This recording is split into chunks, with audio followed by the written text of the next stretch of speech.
Good evening and welcome to Fantasy Art Friday night. I am Brad Scott, known throughout the interwebs as Brad Scott Art. And tonight we're going to ink one of our Minotaur. So, just to kind of take you through the process I've been going through lately, what I've been doing is preparing for the launch of my tabletop role playing game. It is called Lords of the Labyrinth, which is based on an island that is inhabited and controlled by Minotaur. It can be played standalone or as a supplement to Dungeons and Dragons. Do I have a copy of it here? Hold on just a second. I'm not sure if I have a copy of it here. I do not. I don't know why I don't keep a copy here. I know I have one somewhere. I just don't have it handy. But the island is Tavroto, and it is controlled by Minotaur. It's controlled by a total of 8 tribes. The island is it's a large island. Uh, but what I've been doing is I have been creating Minotaur for years. I've created well over 100 different types, styles, races of Minotaur. The way I look at it is people are different all over the world, and if the world was controlled by Minotaur, they would be different all over the world. They would have different traits and characteristics. They would have different skin colors. They would have different capabilities. They would be different. And so I've tried to add different personalities to each of them, give them their own unique flavor. Also, I have designed a lot of them. And what I've started to do in preparation for the game release, and this is actually version 2. Version 1 of the game was fairly basic. It was a single dungeon with, I think, 4 or 5 levels, and it was kind of used to play test material, see if people liked it. People did enjoy it. So I'm going to expand it to version 2, which is going to be a lot more far reaching. But what I've started to do is first, for my design, what I'll do is I'll probably start off with a basic sketch and color comp like this. This is on a 6x8 Bristol or watercolor board paper in a hard case, and I'll do a sketch of kind of what I think this Minotaur could be like, and then I'll do a color comp to see if I like the colors and how they go together, and if it would work with the pose and get some basics of lighting and stuff. And I did like this one. I thought he was rather unique. I actually gave him a name, Lord Simbala. So once they get a name, they are in the game. Oh, that rhymes. I'm a poet and I didn't know it. But once they get a name, they're in the game. And this is Lord Simbala. And this is his basic concept and design. And then what I'll do is I'll do a more detailed sketch on a 9x12 and really kind of flesh him out, give him some extra accessories. Like here, see, he's pretty naked. And then on this one, he's got his shoulder strap, he's got his cloth on the loins, and his weapons a little more fleshed out, and I like this. I really like this. So what I did is I take this after I finish this sketch, I take some tracing paper and I get the basic gist of it, and I transfer it over to another board for painting.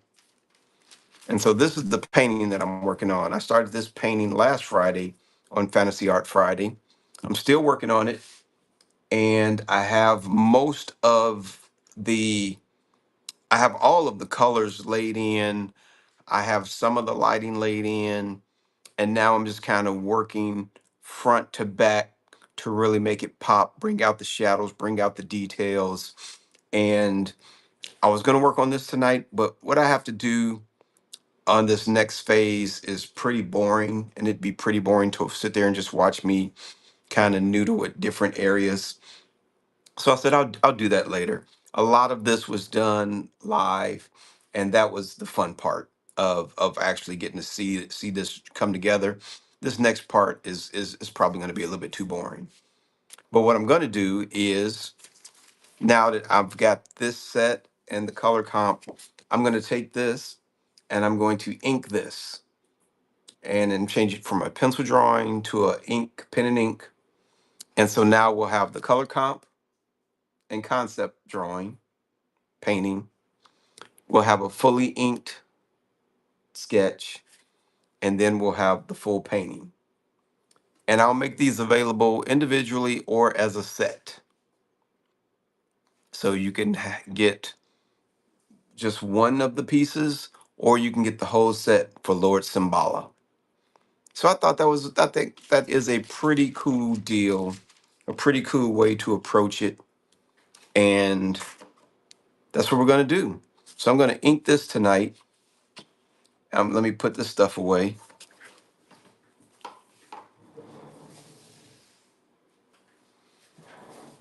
And what do inkings look like? So let's shoot through what some of the previous inks look like.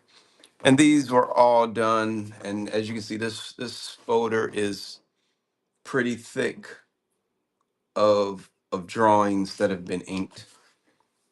Some pretty basic, some pretty at higher level. So this one I really love. This is one of the latest ones, and it's done on a clear mylar paper, which makes the ink pop like absolutely beautiful. And then I put a piece of whiteboard behind it so that it really kind of stands out. But this one's a recent pen and ink drawing, and I love it. This one's beautiful. It is for sale. Actually, this one's not for sale yet. Here's another one. I don't know if I think he has a name already. Some of them do. I wrote the name on the back. I don't remember them all. This guy jumping into combat, getting ready for action.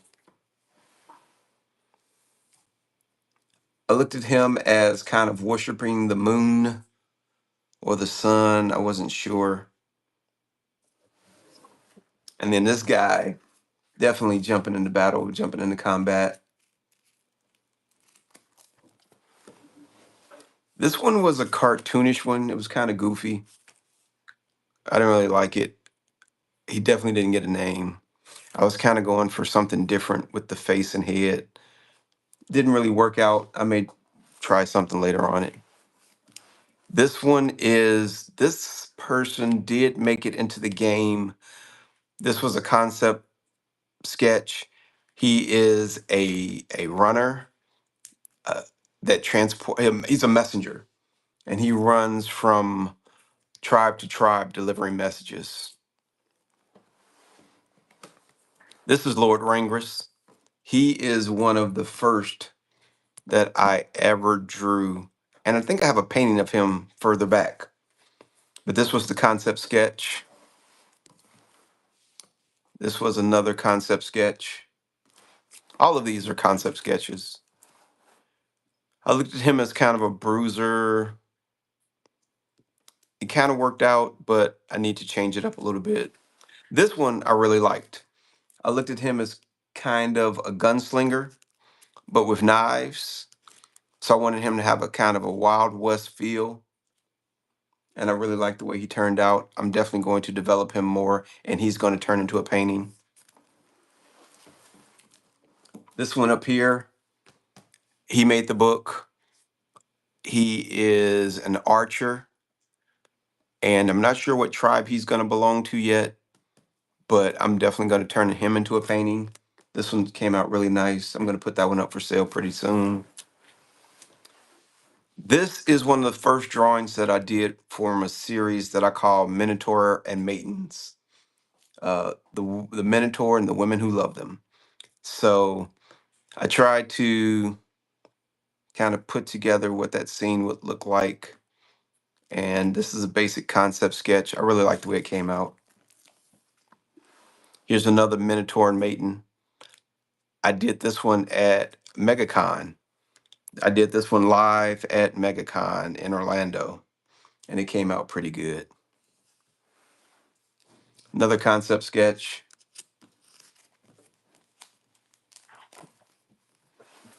Concept sketch. Minotaur and Maiden. I went for a Lady Godiva type of feel. She's riding the bull into battle. I'm going to turn this one into a painting, do a much better detailed sketch, refine it, make it a painting. This is Lord Aurus. I remember him because he is the dungeon defender and he is also on the cover of book one, version one of the game.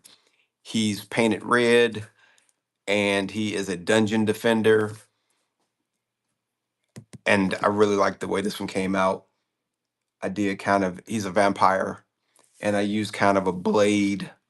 If you watch Blade the movie, this is where that pose is taken from. Here's another Minotaur and Maiden. I like this concept. I'll probably do something with that. King Minotaur. This guy's just ugly and angry. I don't know what I was thinking, but it's a cool concept. I think I need to do something with it. I think it'll come out pretty good if once I kind of figure out where I want to take it. And then we have another lady riding into battle on her Minotaur. And I think I have some more back here. I do. So here's a winged Minotaur. I definitely like this one. I like the concept. This is going to become a painting. He is in the game. This one is based on Ares, the god of war, in the game. This one is based on Zeus, the god of thunder and lightning, while the bottom one is based on Poseidon, the god of the ocean. This was just a cool game sketch that I did. This one is for the game. It's in the game. I think I can't remember if I colored it yet or not because I scanned it and put it in digitally. I don't know if I colored it yet or not, but it's in the game and it's basically the Minotaur just ripping the arm off of the guy. Here is the concept sketch that I did for the first one that I showed you. So I'll pull that one back out so you can see them somewhat side by side. So here's the concept sketch and here's the ink drawing. And I will probably make them both available for sale at some point. The sketch looks really nice. The ink looks really nice. And I was going to do a pen and pencil sketch, an ink sketch, a color comp, and a full painting and make that set for sale. But I decided against it. I don't want to try to keep the pencil sketches because they're hard to maintain. They fade and you have to put a fixative over them. They smudge. So I decided that once I get it to the way I like it, I'll just ink it and because the ink is archival and it'll be easier to store and keep versus trying to store and keep pencil drawings. So this would be a rare actual pencil drawing that'll be available. Here's one of the maidens. I really like the way she came out. She's in the game. I forgot her name, but she's definitely a warrior for the Minotaur. This one is a warrior for the Minotaur, and it's based on a movie, so I don't think it's going to be in the game. I think it's just a concept sketch that I was working on, but it turned out to be pretty nice. But since it's directly pulled from a movie, I'm not gonna try to take someone else's ideas. This one was one of the first gouache paintings that I did of the Minotaur. I was just kind of exploring with the medium and seeing how it would come out on the paper. And it came out pretty nice. I just did a really quick sketch of a Minotaur running into battle. So this one is going to be up and available for sale pretty soon. And he is in the game. I forgot his name though. This gentleman right here is not only in the game, he is painted and he is on the first t-shirts that I made available. So if you got one of the t-shirts, this is the one that's on the cover. Here is Lord Rangress. I showed you the sketch earlier. This is the painting that is on one of the covers of one of the solo adventures. And that may be the last one. Yes, that is the last one. So here's just one collection of Minotaur concept sketches that I've done. I've got many more, many more. But today we're gonna go ahead and pen and ink this guy right here. I've got my Dr. Pepper, and I'm sipping on right now, the strawberries and cream Dr. Pepper. Anybody who knows me knows I love me some Dr. Pepper. I don't know why. I do know why. Because it's delicious. So let's go ahead and get started. First thing I'm going to do is I'm going to take my kneaded eraser and I'm going to just roll it over the sketch and pick up some of the loose graphite so that I don't have to work as hard with the inks. And then I'll do a light pen drawing or pen sketch over, and then I'll come in with my brush pen and really get into some deep blacks and some deep shadows and finish it off with my detailed pen. So the tools that I'm going to use tonight, so this makes it light enough so that I can still see it, but also it's less likely to smudge because I've picked up a lot of the loose graphite that's on top. That's one of the reasons why I don't try to keep pencil drawings too long anymore. I usually wind up inking over them or painting over them. But if you get a pencil drawing from me, it will be rare. It'll be pretty rare. So what am I going to use tonight? I will be using my Pentel brush pen, which I love. I use that for the brush tip nib. Actually, it's bristles, nylon bristles, and I really like the way it goes. And I'm pretty sure this cartridge is almost empty, if I'm not mistaken. Yeah, it's about half, so it's holding up pretty good. Okay, we may finish without having to change the cartridge. And I'll be using my Copic multi-liners. I usually start with a 0.3, and then when I want to go thicker, I'll grab my 0.5 for some of the outlines, and then at the end, I use the 0.1 to add in details, scratches, scrapes, and those type of things.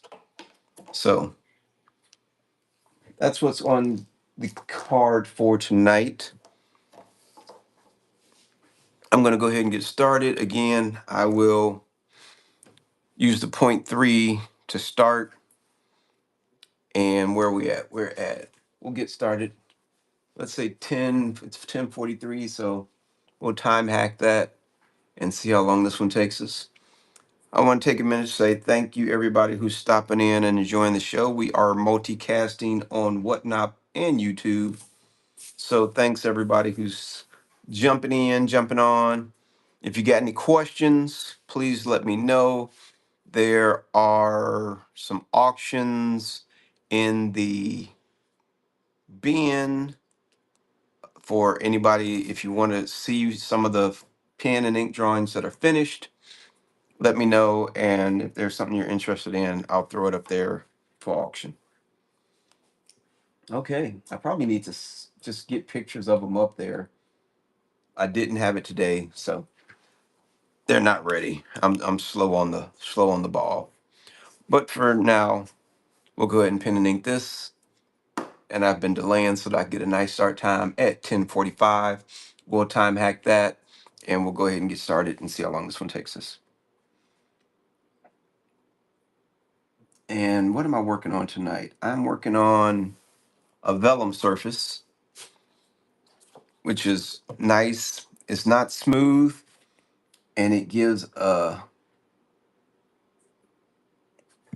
it's great for pencil. I love the vellum surface for pencils, for inks, for the pens. It's a little hard. For the brushes, it comes out really nice. Comes out really nice.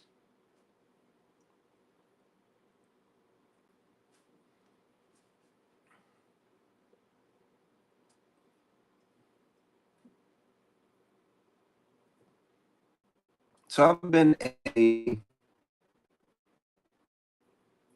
dungeon master for many years as far as D&D goes. My current campaign, my current group, we have been playing for, we've been in a single campaign for at least 7 years, but I think it's actually more than that, to be honest. And it is so much fun. And they have play tested a lot of the materials for this tabletop game, Lords of the Labyrinth.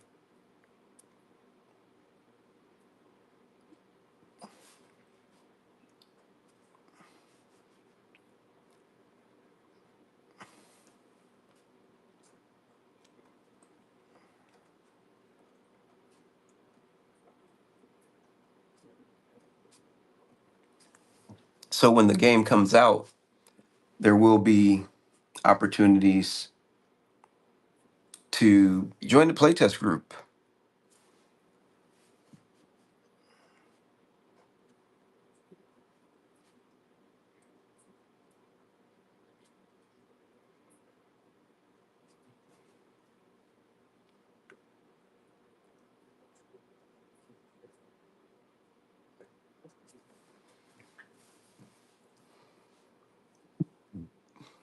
If there's any players out there.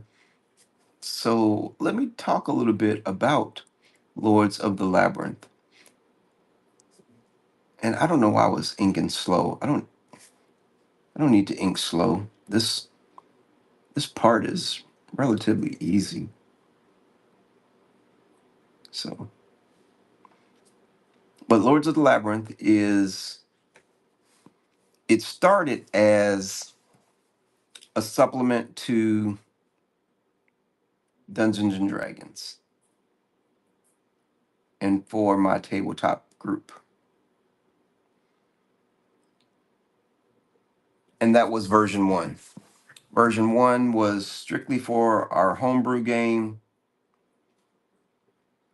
and I needed to do something besides just give them one of the book campaigns. I need to challenge them mainly because one of the players in the group was also a dungeon master and he had read a lot of the books and he had all of the books just as I did. And this was before they really start cranking out a lot of the new campaigns like they do now. They've gotten a lot better at really creating a lot of campaigns. The Dungeon Masters Guild really helps the community. If you are a DM and you're not familiar with that, a lot of storytellers create campaigns and encounters and adventures, and it is available via the Dungeon Master Guild website. And anybody who's heard of the open gaming license for Dungeons and Dragons should be familiar with that as well.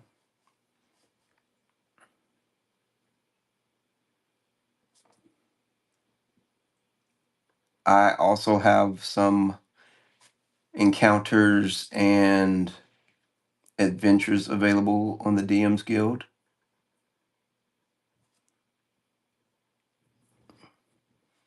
And the cool thing there is everything there is pretty low price.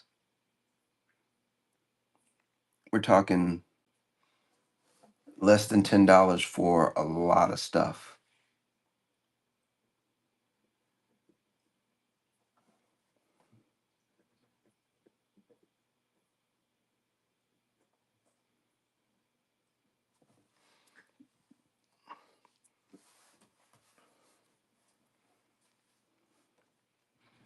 The other day when I was inking, I was being very precious with it, and I didn't realize it until someone brought it up. And afterwards, I was like, I ink all the time. Why am I taking so long to finish an ink? So tonight, I'm going to making an effort not to lollygag on this ink. Because in all honesty, I've drawn this 4 times already. So now the one thing that I'm doing is I'm not taping it down to the board. That would make it take longer if I had to keep it in a fixed position. So hopefully I don't mess you all up too much by flipping stuff around, but it makes it goes a little bit faster. Actually, it makes it go a lot faster because I can really just focus on getting the lines right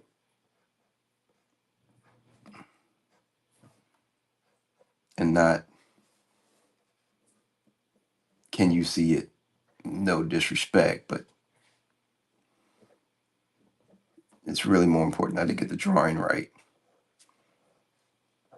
And you can see how it really comes together when I have to do the flips and whatnot.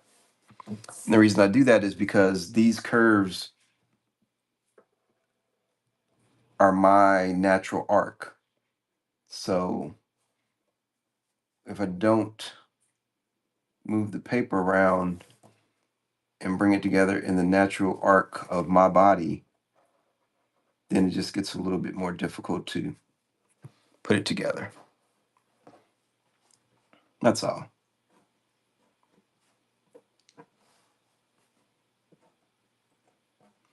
So it's the beginning of the weekend. My original plan was to be at a comic convention this weekend, Ancient City Con in St. Augustine, Florida. Obviously, that's not happening because I'm here doing this. I did not get a table because I waited too long to get a table. And by the time I submitted my package, it was too late. And that's nobody's fault but mine. I wasn't 100% sure whether I was going to do tables this year. And when I made my schedule for conventions that I wanted to do, that one wasn't in there. And so when I decided that I did want to try to do it, I was just too late. And one of the reasons I was delayed in making that decision was because I was working on the game Lords of the Labyrinth. And I didn't want to go initially without having the game finished. I wanted the game finished this summer so that I could have it ready. Issue being, I am doing this by myself. I'm creating all the adventures, the encounters, the island, the Minotaur, the tribes. I'm creating it all myself from scratch. And it's a lot of work. It's a lot of work. I overplayed my hand because I also do some comic work. I do comic books and graphic novels, and I overtaxed myself the past 2 years with what I wanted to do, and I have not been able to finish some of the projects, personal projects. For the comics, I work with a team, and I can't I can't be late for the team. I have to especially since I'm the one who's producing the comics, and produce means usually means you're the one paying, editing, putting it together, doing the shipping and all that stuff. And so since I was producing, I didn't want to be late and have people waiting on me. And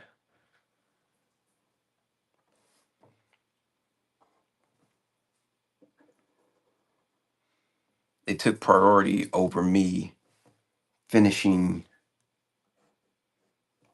my game.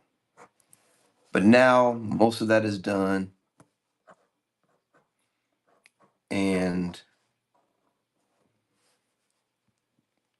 I have time to really focus on Lords of the Labyrinth,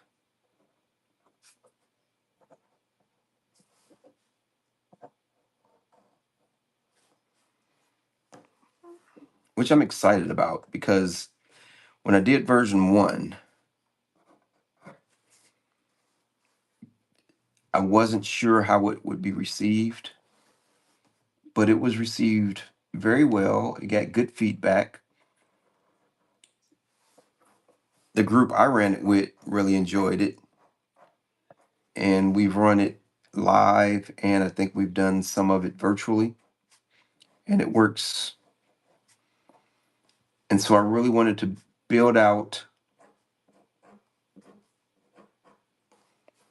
the land, the world,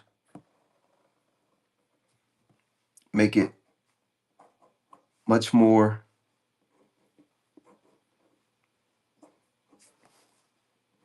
live place, if that's the right way to say it. I wanted to bring that world to life.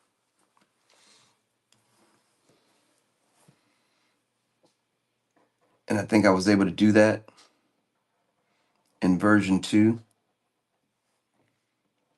And I think for the people who have version one, when it came out, I still have their information.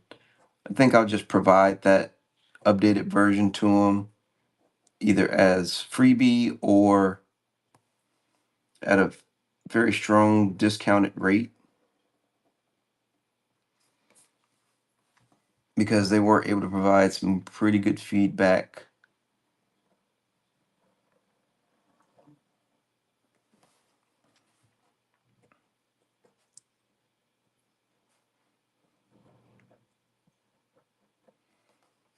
to help make the game better.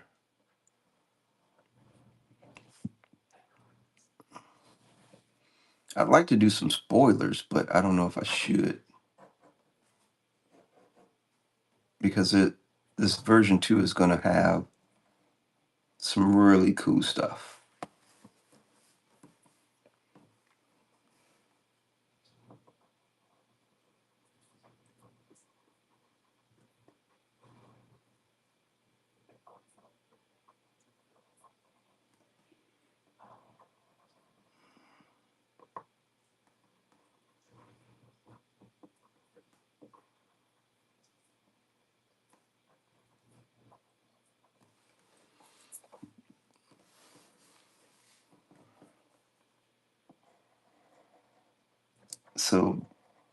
this first level pen,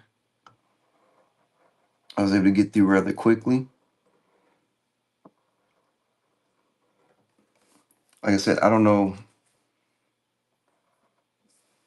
when I was inking Tuesday online on a different show, the Tombstone Tuesday show, it just, I was taking a long time, and I don't know why. But now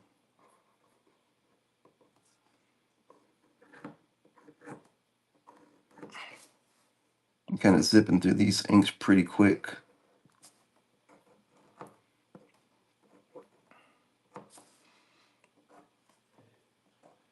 And I think one of the reasons is because I did take my time to do a very nice sketch to follow.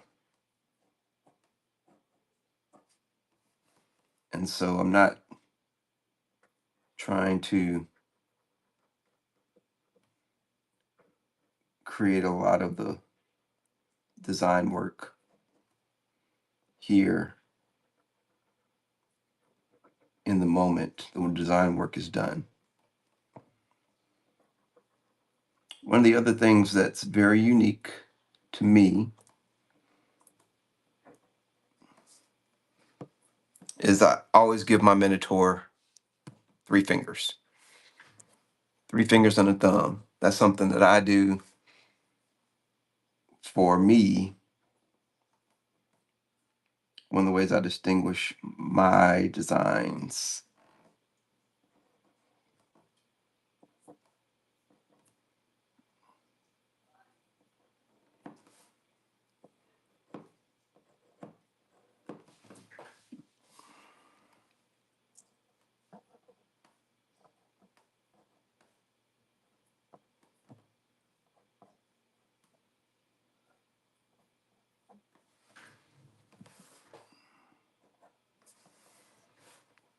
Okay.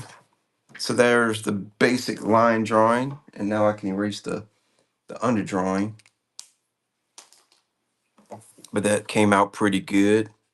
You can see the pencil shadows, and then once I get rid of those, the drawing just pops a lot better. And the reason I ink with the pen first, excuse me, let me take a sip.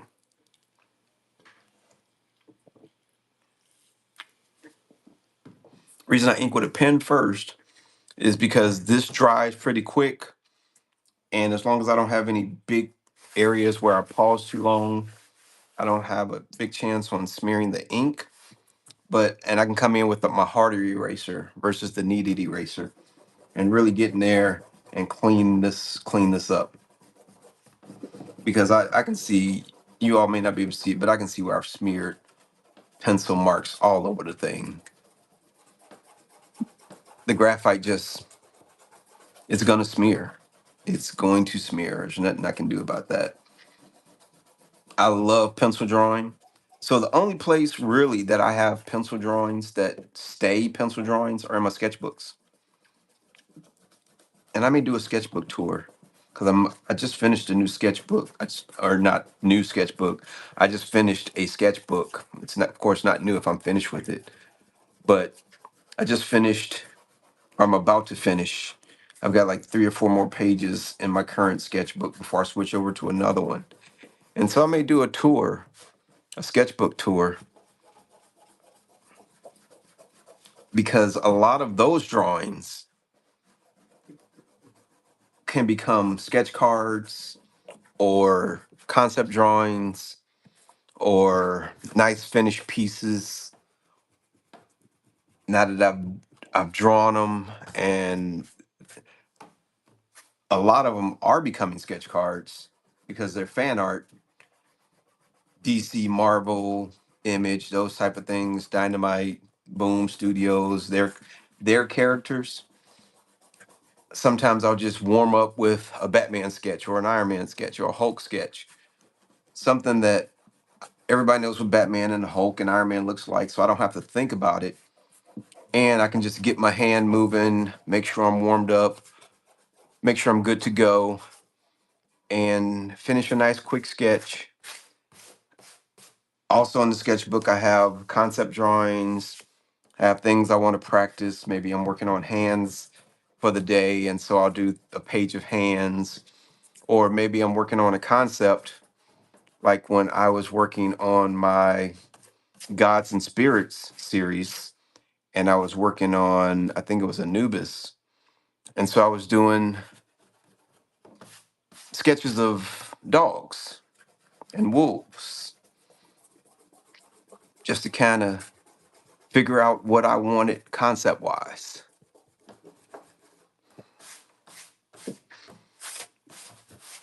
See, now that's nice and clean. I've got some lines to follow. I'm not going to smear this pen drawing. And that looks pretty good. But now I'm going to come in with the pen brush and really have some fun. After, of course, I clean up.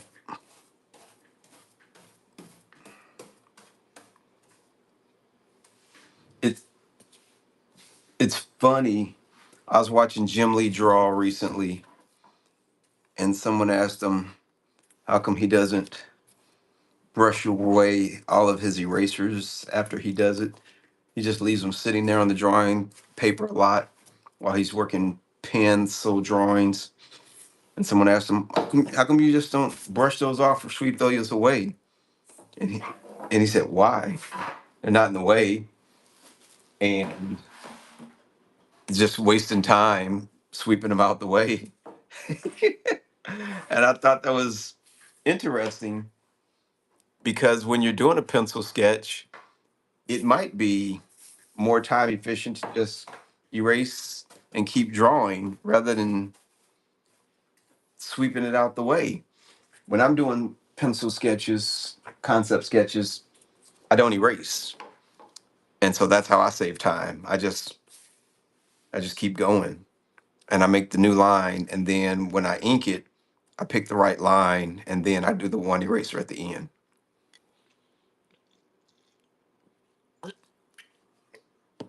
Oh, love me some Dr. Pepper. Okay, so now we'll come to the brush pen, and how long that took us, 20 minutes to do that line drawing, so that's pretty cool.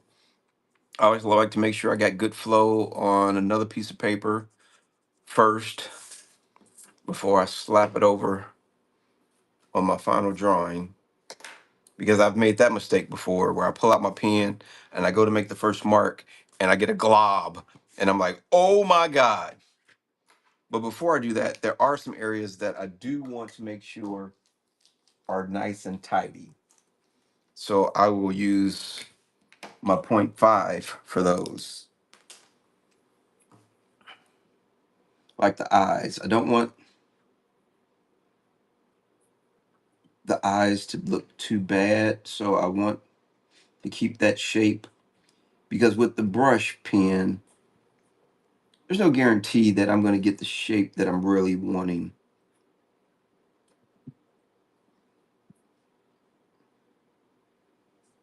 Because sometimes the brush does whatever the brush wants to do. And there's areas like around the eyes, I don't want the brush to do whatever the brush wants to do. I want the brush to,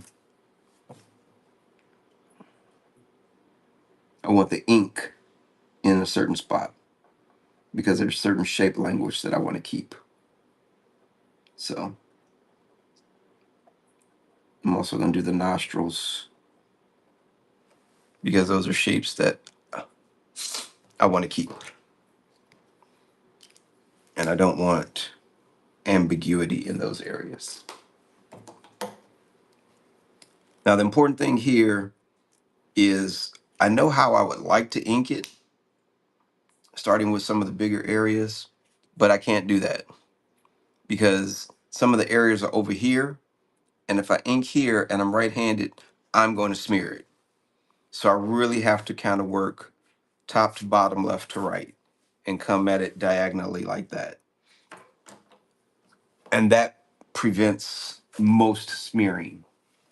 I will probably smear somewhere, and I'll just have to work it in and figure it out whatever I do, but it's very rare that I never smear. I never smear.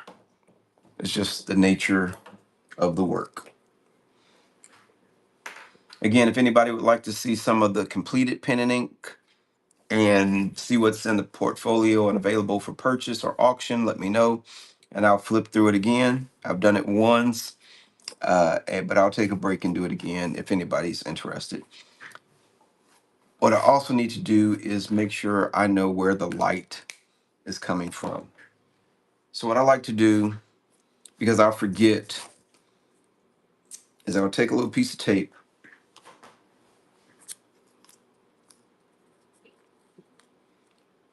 and I know for this one, I want the light coming in this way. So I'll just put a little piece of tape here. I'll grab my marker.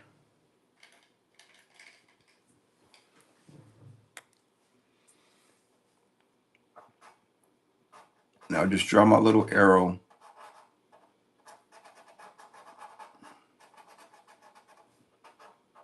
to remind me that the light is coming from the top left. Because that's going to inform a lot of decisions that I make. So, and sometimes if I really want to get technical, I'll put it at the exact angle I want it coming to, which is a little bit off the board so you can't see it. So I'm going to put it here as opposed to straight down or from the side or going up. But here I want it coming down from the top to left. So that means this side of the head is in shadow.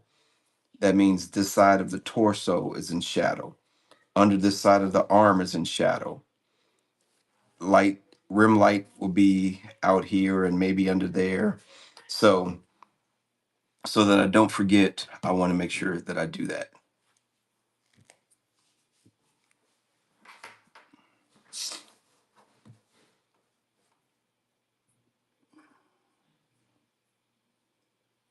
And I have to start with some of the smaller parts, even though again, that's really not what I want to do.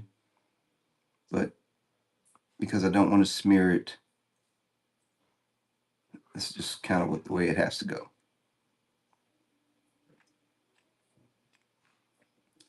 Now I enjoy doing the ink with a brush because it translates well into painting. So when I get into painting,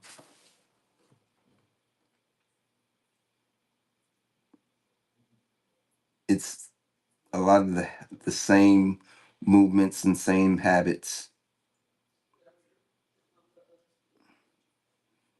And I'm not relearning anything typically when I pull up my paintbrush, because the ink brush is just like a paintbrush. I'm just painting with ink versus paint.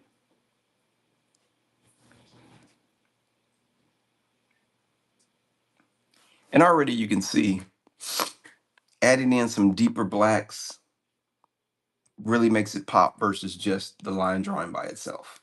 It just looks better. And because I have my light bar, I pretty much know where I want those deeper black shadows.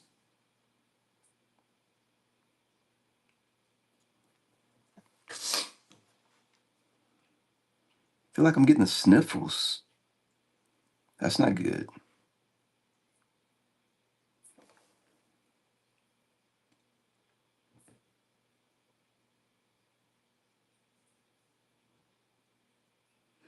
That's the other thing I like about the brush is I can start thick and taper off almost effortlessly, almost effortlessly.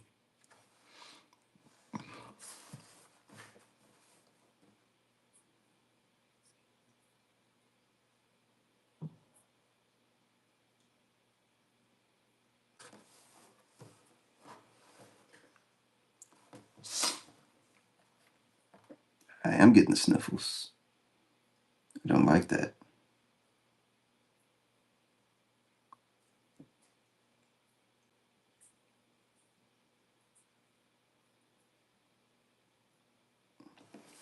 It may just be the weather. It's been kind of rainy, sucky here. And I don't know if they cut the grass today. It's Friday. I get my grass cut on Fridays. I don't know if it got done or not. So it took us about 20 minutes to get through the line part. Let's see if we can knock out a lot of the brush work in about the same 20 minutes.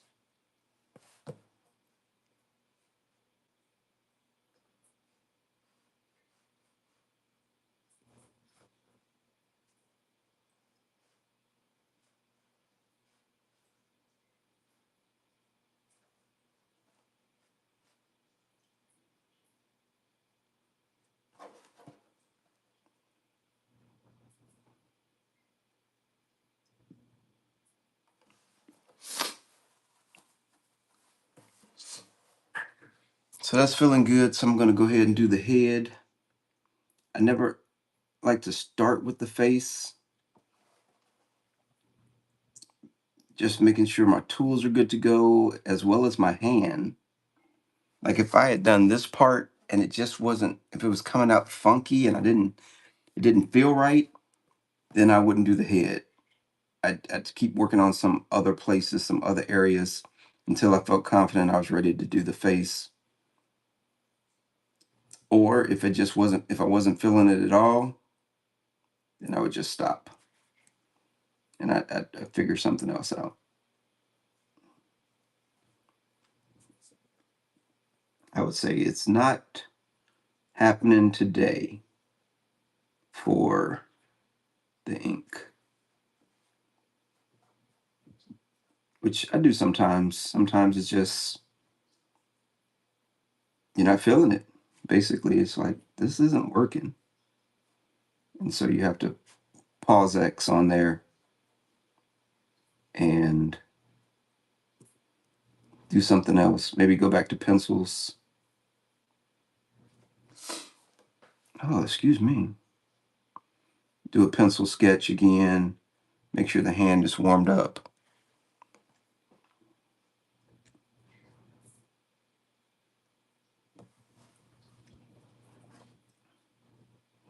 Because if the hand's not warm, you can really get some crappy inks. And crappy inks stand out a lot.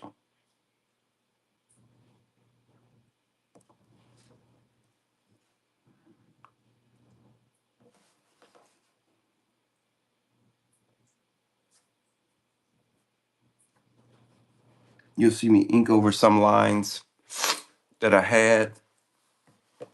And sometimes it's just, they were just kind of there to help me to define the form. They were never there to be there permanently.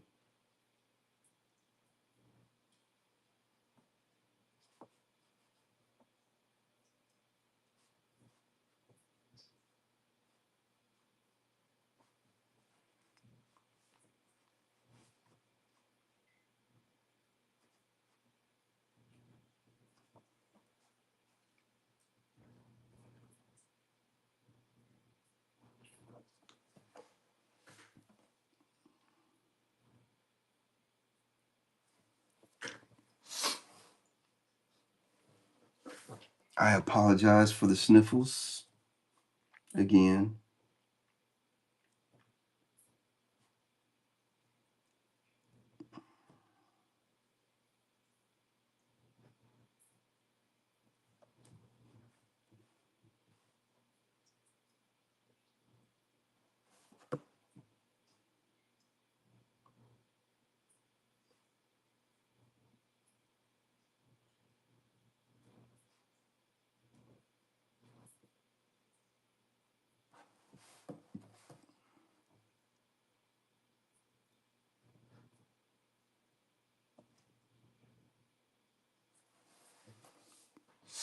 I also tried to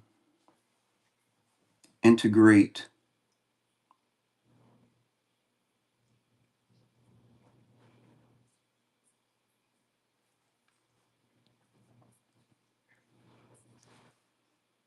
my monsters into their humanoid form. I never really tried to make it look like there's just a bullhead slapped on a human body. To me, that's just doesn't feel right. So that's why I do things like three fingers instead of four, and making sure they have a tail and hoof feet, and changing the angles of the legs sometimes the arms as well.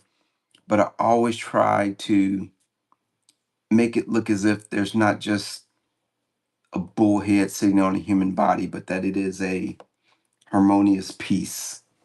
Sometimes I'm successful at it, sometimes I'm not, but that's always the goal, is to make it look like it's not just an afterthought or a Frankenstein monster. It's intentional. It's on purpose. It's the way the monster, the creature is supposed to be, not,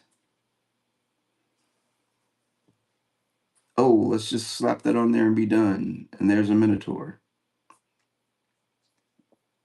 Where I see that happen a lot is on monsters that have a humanoid element, like centaurs. I've seen some centaurs that I look at them, and no disrespect to anybody's art, that is not what this is about. And I just look at them and I go, hmm, I think, I don't think that's something that would be born that way. And that's where I kind of try to integrate the monsters so that they don't look Frankenstein, basically. They look like the monster was born that way.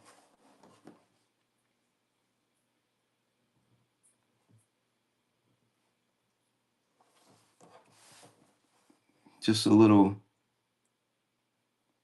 trivia piece from the Book of Brad, whatever that goes for. That and $16 might get you a cup of coffee.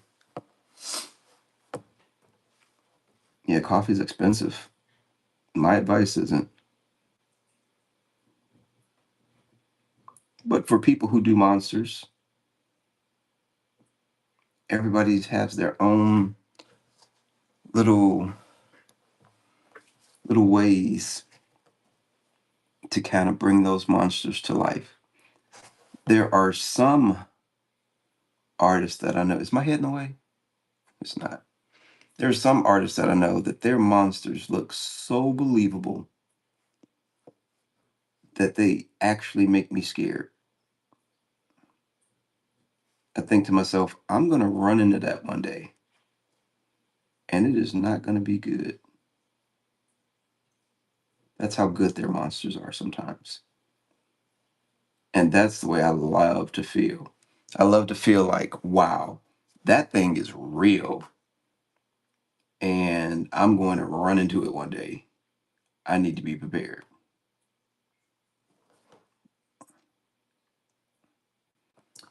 Now, I started these veins, and that was a mistake because I'm going to have to put my hand right over them. So let me come up here. See if I can get some work done up here while that dries.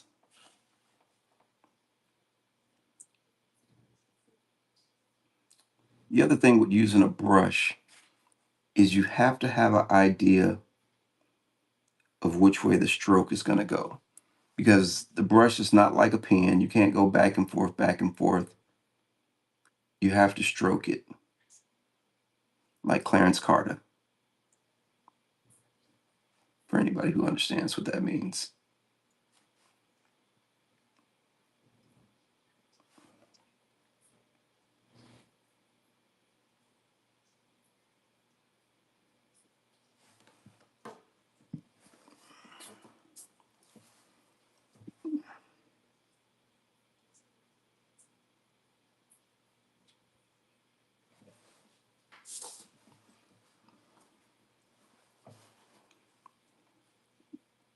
Is there anybody out there familiar with Clarence Carter stroking? I don't know if that song would get a lot of play these days. There'd be a lot of people who would be offended probably at the songs. They never offended me.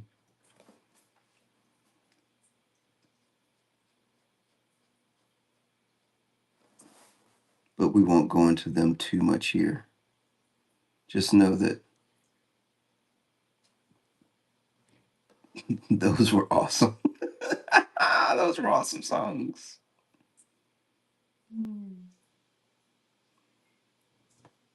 If you're a sensitive person, I wouldn't listen to them. Let me see what my pen is doing. Oh, yeah, it's getting there. I might be able to finish this.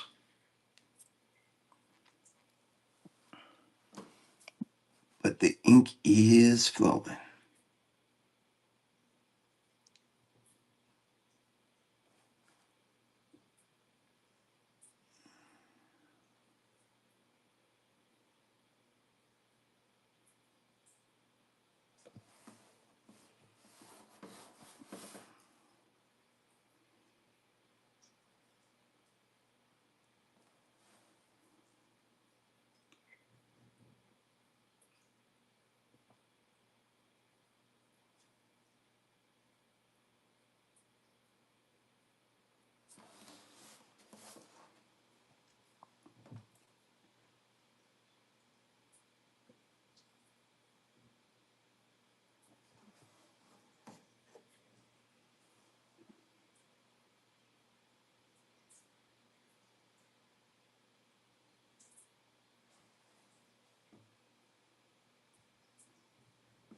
Sorry for the silence. I had to think a little bit about how I wanted that horn.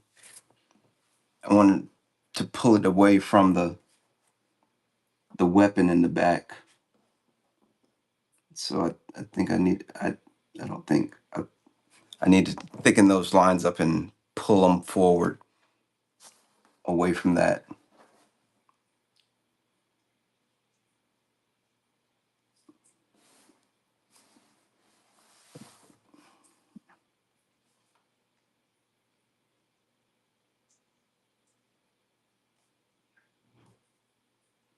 Add some depth.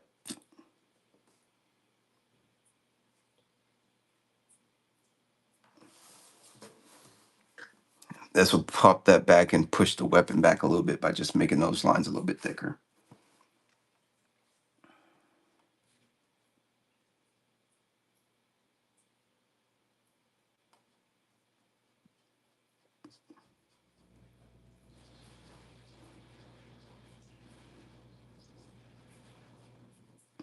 I think beautiful pen drawings are. I love the art of the line. When I see beautiful line drawings, whether it's pencil, pen and ink, there's just something about it that I love.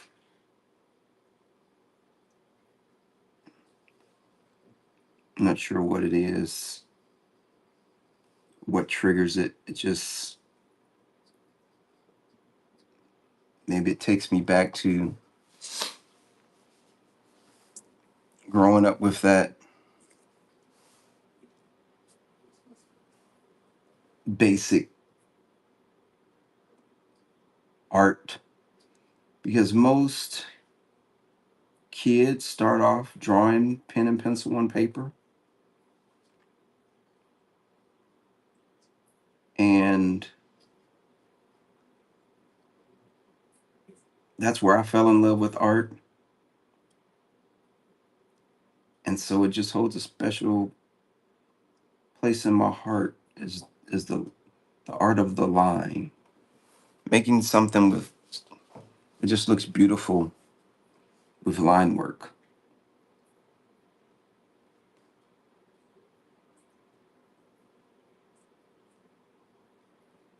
And there are some people that I know that are really brilliant at it. I am not one of them. I do like my line drawings, but I'm under no misconception that that's my specialty. I don't know if I really have a specialty at the moment. I do so many different mediums and genres, and I try to be available for clients in the medium that they prefer, whether it's traditional or digital or 3D,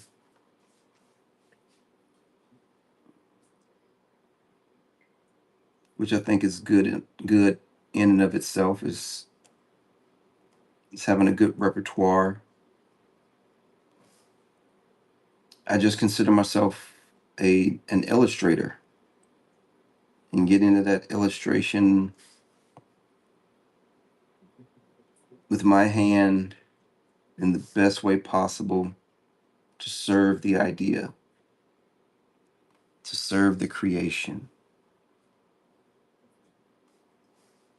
What is the best? What is the best way to portray what's on the mind? That is the question sometimes, oftentimes.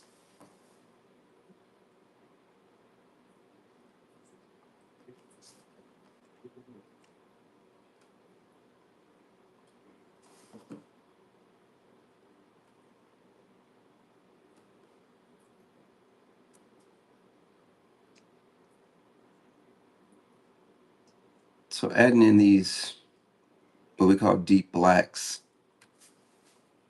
really starts to pull the form out, give it some volume, give it some shape design, helps it read a lot better as far as. And one of the other things that I love about it, and I'm going to take another sip of Dr. Pepper here, real quick, just a second.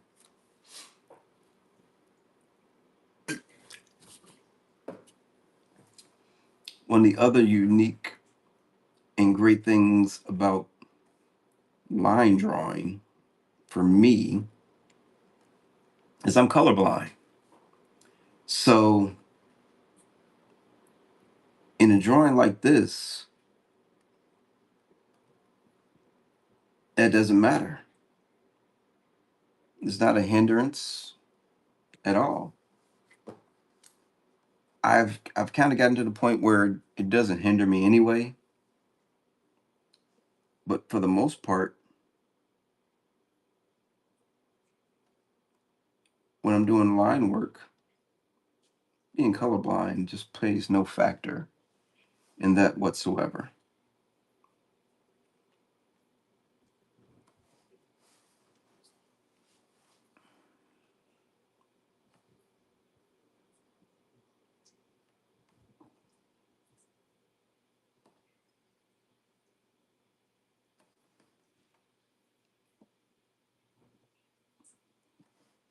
Where it really makes a difference is when I'm doing the comic work, because digitally there's so many colors that can be created. Sometimes I have to just give it over to my art director and say, hey, if this looks good to you, then I'm cool, because I don't know, I can't tell.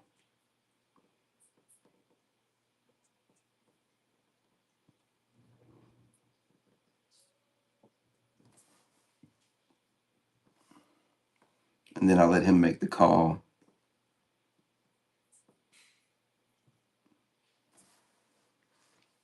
And it's not necessarily my work, but the work of our team.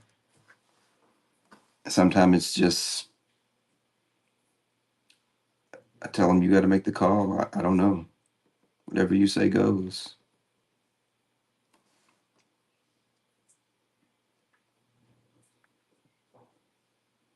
When it comes to the illustration overall, I usually have an opinion. But if it comes to colors, maybe, maybe not. I'm not grayscale colorblind, so I do see color. But some of the nuances of color, nah. I was recently taking a course with gouache painting, and my instructor asked me why I painted the flowers purple.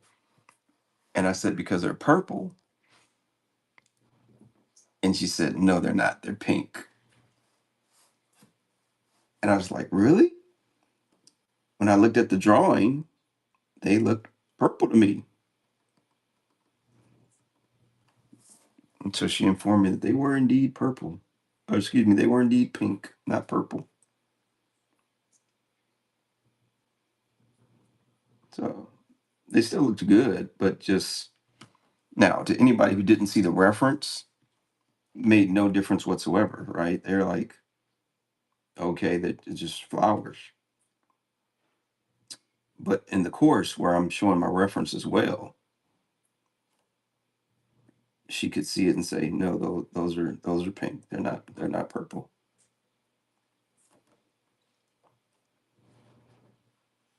And she said they're beautiful pink flowers. So I said, from now on, I'll just paint them pink. I'll take your word for it.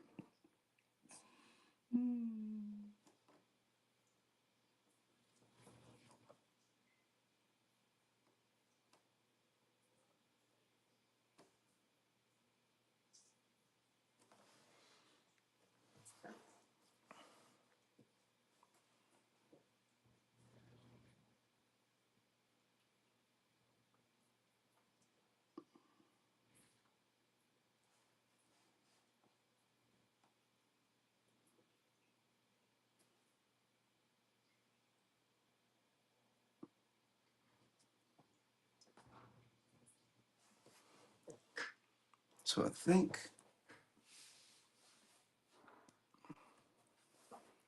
that's a lot of the.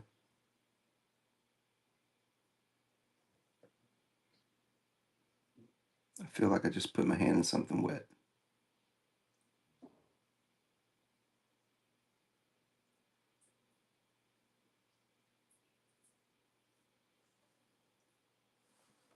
I did not.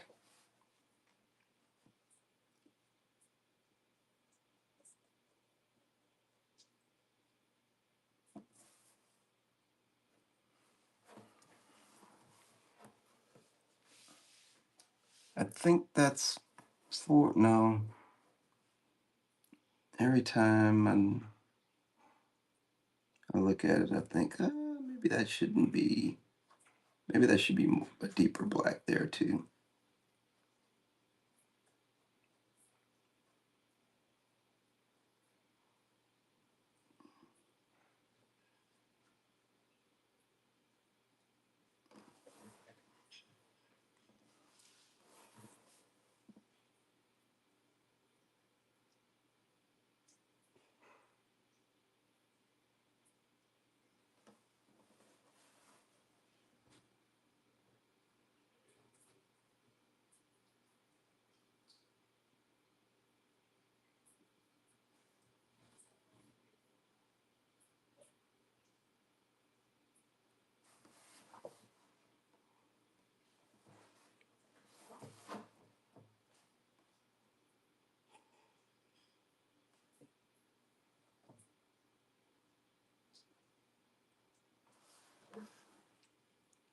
That may be.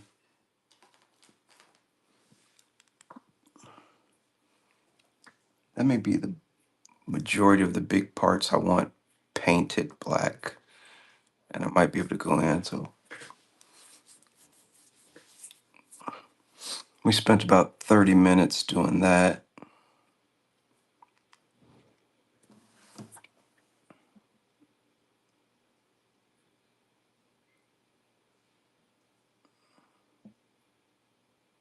It's one of those things, every time I look at it, I'll see an area that I go, that would be in deep shadow. Because that's really what I'm looking for. The areas, if the lighting is coming this way, that are just going to be in deep shadow.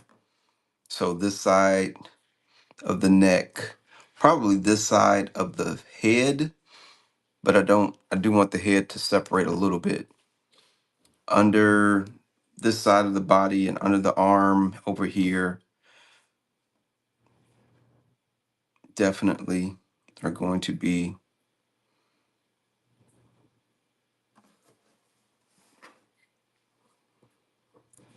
but before I pull out my detail pen, I want to make sure I get the large areas covered with the brush that I need covered,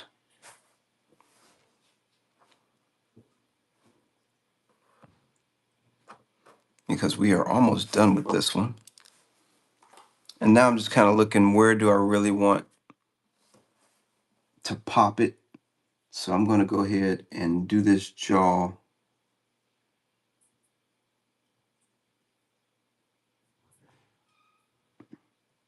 Just because I want the head to pop a little bit more.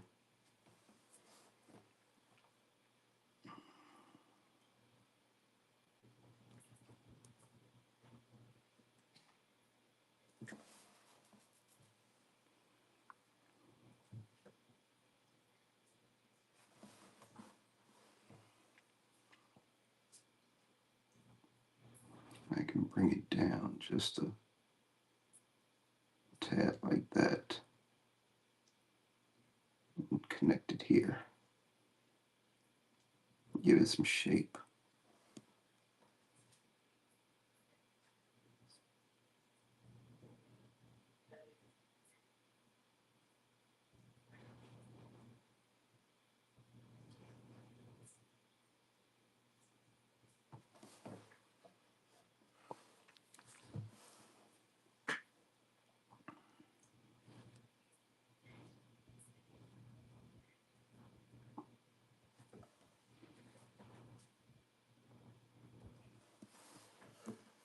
Okay, I like that.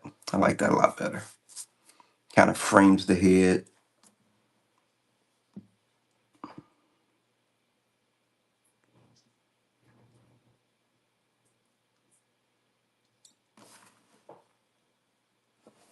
Okay, I think that's good. So now I'm going to grab my 0.5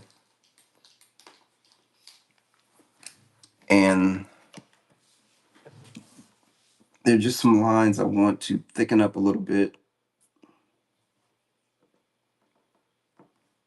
but not as thick as the brush work.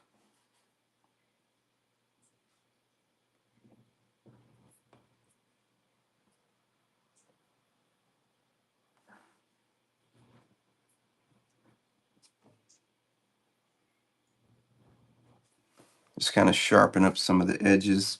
Light's coming this way, so some of those lines I'm going to keep light and faded so that it gives it more of a direct sunlight hit.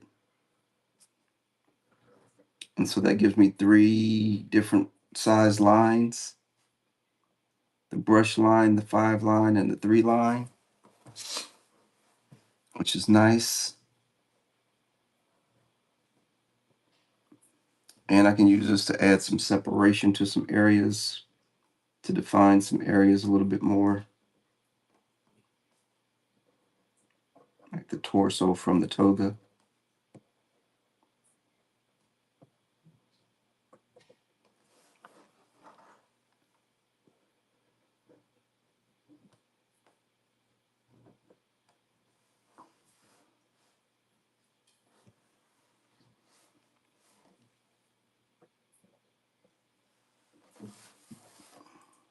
Maybe start off and taper that out. And underneath here,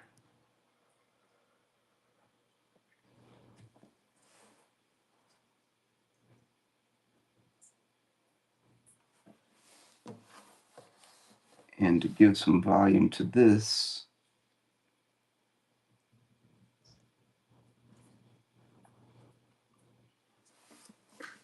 I can do the back side of the curve.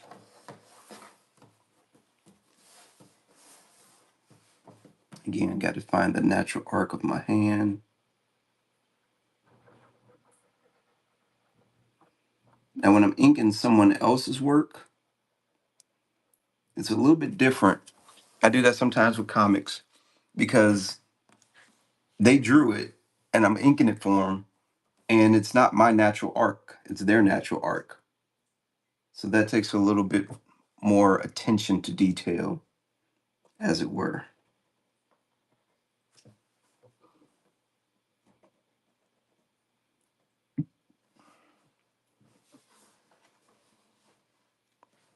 And I think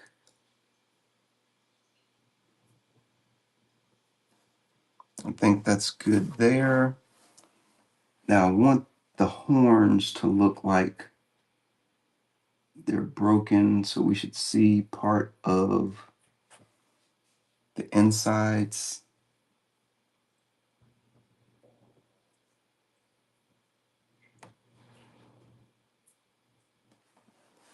like that.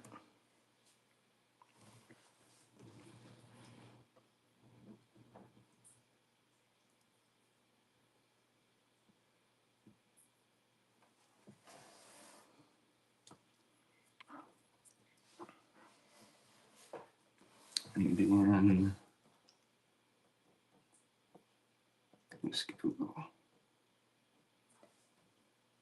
little hash work so it doesn't look too funky. There we go. I like that.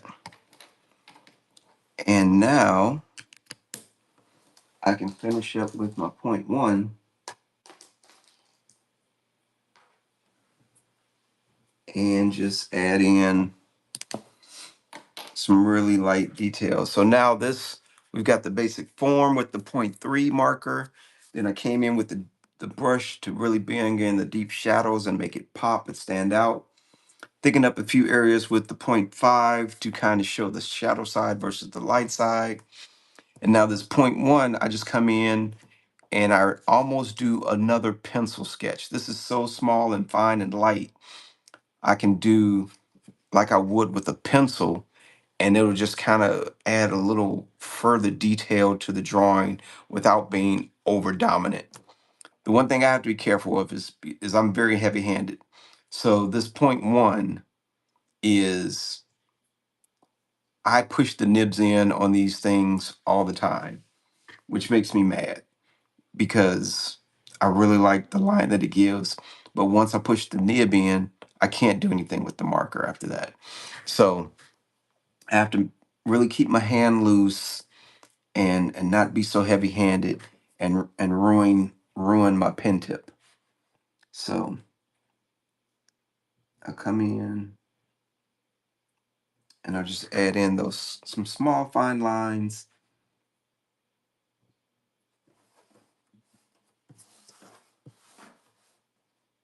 and try to really give it some form and detail.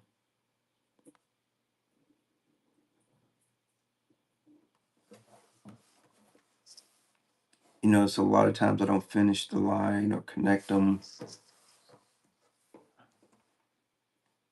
because there's no need. All I need to do is give that indication, and your mind will fill in the rest, and it'll do it no problem.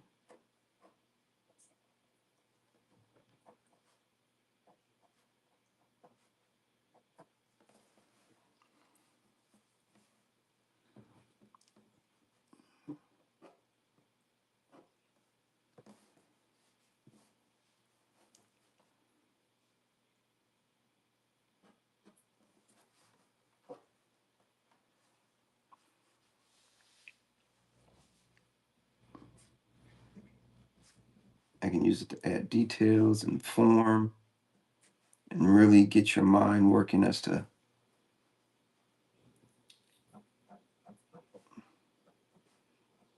what's happening over here. I can add some crosshatch and push that back into shadow just a little bit.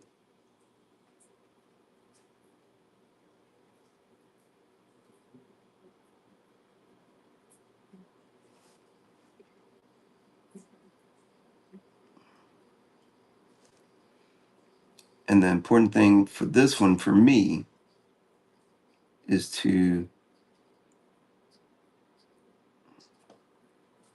really keep my hand light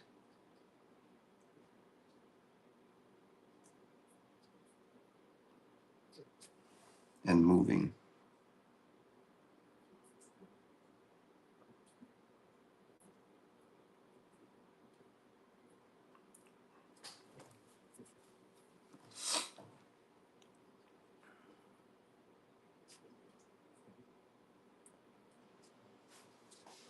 See, that already is just, it's really making it pop, in my opinion, my humble but artistic opinion.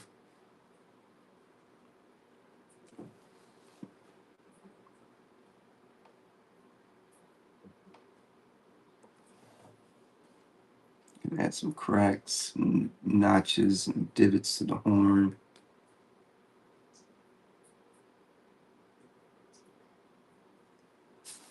He's been through some battles. He's been battle tested, battle worn.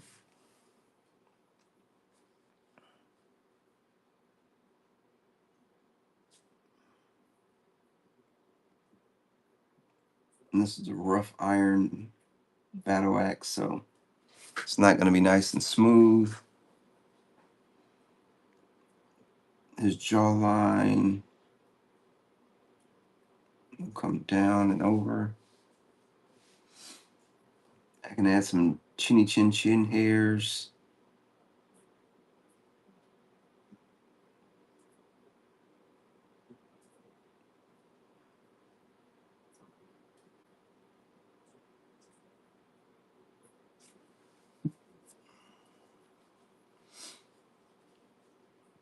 For the leather, add some detail, some cracks.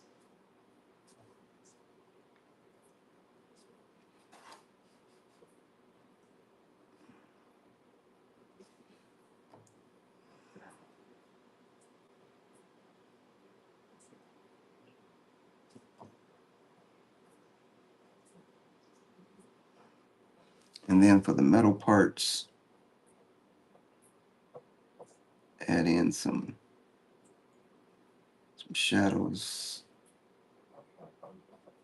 just to kind of give it a little shape and form.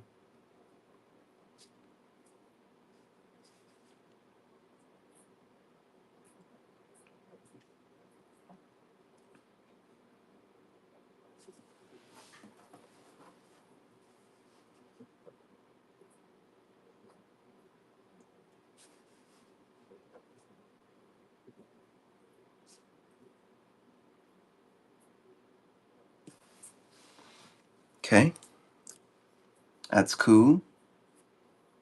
And then I can try to give an indication of fur. So right now he looks pretty smooth skinned, and that's really not the case. The folds, I can come in and add a little bit more detail to the folds. I could really have gone with some drapery type techniques, but I really don't even want your attention down in the toga area too much. So it's not critical for that.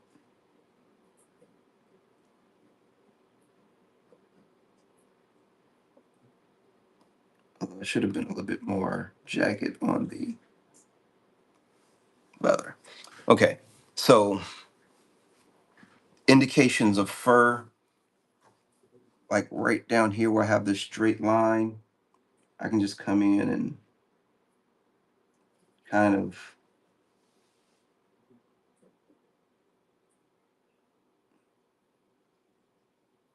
just give indications that it's not a smooth skinned individual. He's got fur. And just those little jagged lines, maybe even actual hair off the elbows.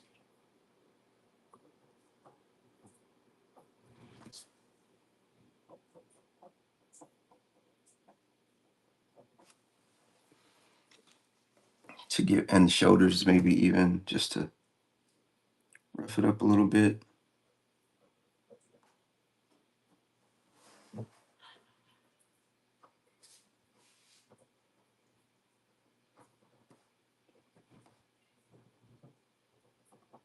Break up that silhouette a little bit.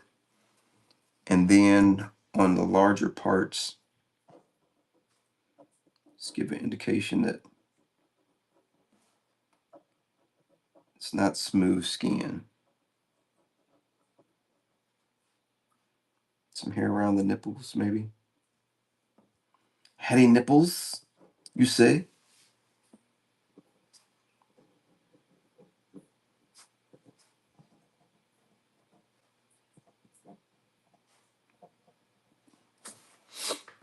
If he was really hairy, then I'd use something a little much a different technique. But just trying to show that he's not smooth skinned. He's got hair, fur, something of the sort.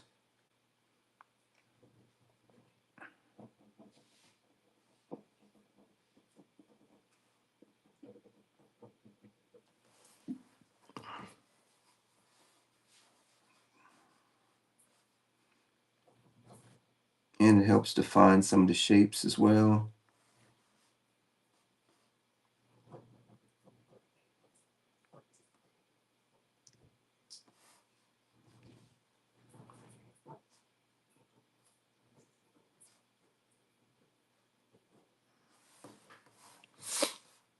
And gives it a little bit more detail.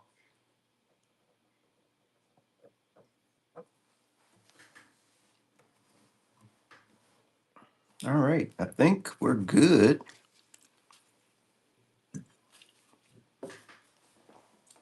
That puts us at about an hour and 15 minutes to fully ink this one. Now, what I'll do is I'll let this sit, because tomorrow when I look at it at fresh eyes, I'll come back and I'll see something. I go, ooh, right there, I need a little bit more something right there. And I'll do some touch-ups, and then it'll be available.